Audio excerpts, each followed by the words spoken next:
I wanna get dressed for success. I knew she wanted to sing it. Welcome back to the Breakfast Show, the show worth waking up for. Of course, we mentioned earlier on, do not judge a book by its cover, but they say the first impressions does matter. Yes, and some of the pictures you saw just now are some of the how much trouble people go through just to make themselves look good. But then again, just randomly trying out stuff to make yourself look good. Maybe you need a little bit more direction, and of course we have the guru herself, Miss Wendy Lee. Yes, Sifu, professional image consultant. How are you? Good morning. Morning. You know, when I first found out that you were being interviewed, I was very careful with what I'm wearing. And the makeup and everything, and so was nice. Yeah, now tell us, exactly. Yeah. are we okay? Well, you're perfect. There's no other words already to describe. You'll score that CEO job anytime soon. But the thing is, let's talk about imaging, just how really important it is, especially when you're looking for a job, you're about to socialize with a new bunch of people. How important is it? How important it is. I think, you know, early in the morning, just now, you were saying that, you know, first impression is important. Although you don't judge a book by its cover, but all of us do. You know, it just... Yeah, if the person doesn't look attractive, what we want is for you to actually get that extra attention. You know, so first impression is important. You know, you base a lot of judgments on that, and within 7 seconds, you'll be able to tell whether or not you're going to like that person. 7 seconds? Yeah, 7 seconds. That's the rule. And it's getting lesser and lesser, the time limit.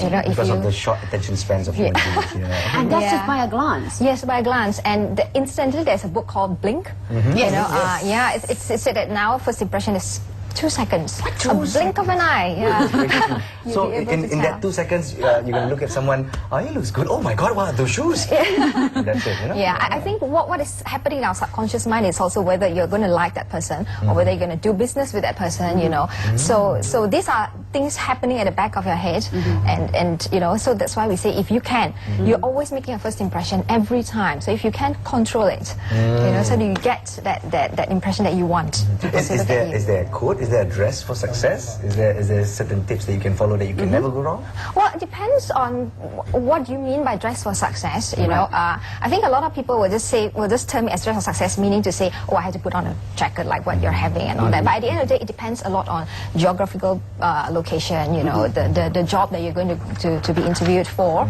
You know, and also, you know, a lot of factors will be involved as well for dress for success. So you really need to scale it down to the nitty-gritty details, you know, and then understand that. So what is... I think what a lot of people are, you know, they say, mahfan lah.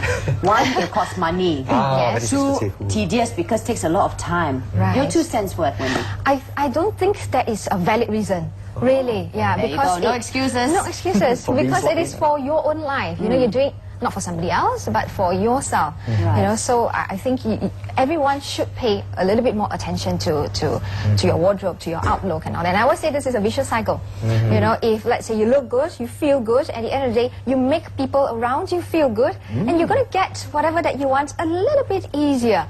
You know, so in terms of that, if you don't, say for example, some people say, oh, I have to pay so much money for manicure, pedicure, and all that, right? But if you do pay attention to this, you know, at the end of the day, you'll notice that you probably will be able to climb the corporate ladder a little bit faster. You know, you'll be a little bit more successful, and you earn a little bit more money. So it goes like this. And more friends will be inviting you over for dinner. I think it's easier to remember what not to do in terms of dressing up or grooming oneself. Some of the no-dos. No-nos. Okay. Let's start with the face. Face. Yeah. What is it that people always forget, especially men? Men, they have to look clean. That's very important. Not a lot of men do their facial, you know, no scrubbing and all that. So at the end of the day, when you look at a man, because men don't have that much cosmetics to cover up all the flaws and all the spots and all that. Yeah. So we say, please scrub your face, you know, if you can, at least once a week, so that it actually glows. You know, and one of the important things is also you need to have a little bit of contrast. You know, say for example, if your hair is a little bit darker, okay, and then you have a very well cleaned face, so you can see a contrast. You get what I mean? So some people, if they're a little bit more tanned, and if they were to dye their hair a little bit blondish or a little bit towards the brownish color, right? Contrast gets lower, so you get less interesting. And that's why you've put an interesting note here. Asian faces do not suit blonde hair. Yes. She said, yes. Yes, but of course there's always an exception. You know, if you want to have your hair if you really want to dye your hair blonde, then you really need to pay attention to your features. Right. You know, because again, it's back to contrast. So if I have blonde hair, then I must make sure that, you know, I have eyeliner on, I have everything that's focusing here. Always come towards a fake tan, just in case. Yes. Okay, we've got some pictures that you brought here with us. Exactly, exactly. Well, speaking about contrast, let's take a look at this guy, a dapper looking guy. Oh, hello. Yes, This is what we call a light contrast. You know, you wouldn't want to wear this if you're making a presentation in front. Right. Oh, right. An example, you know, because he will blend into whatever background there is, and you can hardly see him. You know, it's just like this morning I was telling you, I was so worried I was going to sit here on the yellow chair. Then she'll match the yellow chair. Into the chair, you know. So things like this, you have to be in control. And he's well shaved. I mean, he doesn't have any beard hair. He doesn't have a mole with hair sticking out, that sort of Oh thing. yes, you know? that's very, very, very important. And hair sticking out from the ears for men. Yeah, we've seen that And noses couple of as well. times. Please do pluck out the hair from your noses. Very, very embarrassing if you're speaking to someone and if someone starts doing this to you. And surprisingly, women out there, we also take a look at men's nails. Ah, yes, very important. So Short grooming. nails, yes, yes. Now, speaking of nails, I had this debate with my girlfriend. Of course, they say that you've always have to have matching nail polish. Right. But today I decided to do something different. I wanted to go for something pastel on top. Okay. And feng shui, what's this red color? Because it's still Chinese New Year. Right. No, or yes go? As long as it's the same color scheme, meaning to say, if it is warm, you want to have all warm. I wouldn't want to have, let's say, this is peach red and then blue. You get what I mean? The warm and the cool will be... So it's always, the key here is to blend in. Yes, to blend everything. Like you have a very warm color scheme. Okay. Right from your brown hair to everything that's warm. Yeah, you know, really and he's also warm too. So it's different category. Okay. So you will look a little bit odd. Example would be, let's say you have all this, and then suddenly you have blue eyeshadow and it's sticking out. You get what I mean? I see. And everything will clash. So let's try not to go for clashing colors, especially Yes. in that scheme of things. Right. Let's also go on now scent. You know, when you're sitting beside a person and you know something funny in the air. You know what I mean? What's your take on Deodorant, that? ladies and gentlemen, What's your take on that? Yes, yeah. BO is something that